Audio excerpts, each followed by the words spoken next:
বাইরে ভাই, মানুষকে কিন্তু মারা লাগে না, কথা দিয়ে মারার চেয়ে বেশি আঘাত করতে পারে। এই আপুর কথাগুলো শুনলে বুঝতে পারবেন। ভিডিওটা সবাই দেখেন। ছাগলের মতো লম্বা লম্বা দাড়ি, ভোর হলেই মোড়কের মতো চেঁচায় আর শুয়োরের মতো বংশ বিস্তার করে।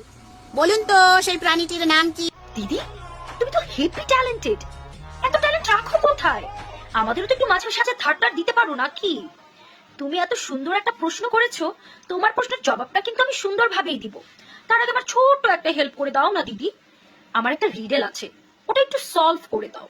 বলছি শোনো, ঘর আছে কিন্তু টয়লেট নাই, নাগরিকত্ব আছে কিন্তু দাম নাই, নদী আছে কিন্তু ইলিশ নাই, মা আছে ধাটিমা ধাটিমা কিন্তু বাবা নাই, মাথা আছে কিন্তু ব্রেইন নাই, জ্ঞান আছে কিন্তু বুদ্ধি নাই, টাকা আছে কিন্তু কৃপণতার শেষ নাই, খাবার থাকতেও গোবর খায়, আর পানি থাকতেও মুত খায়।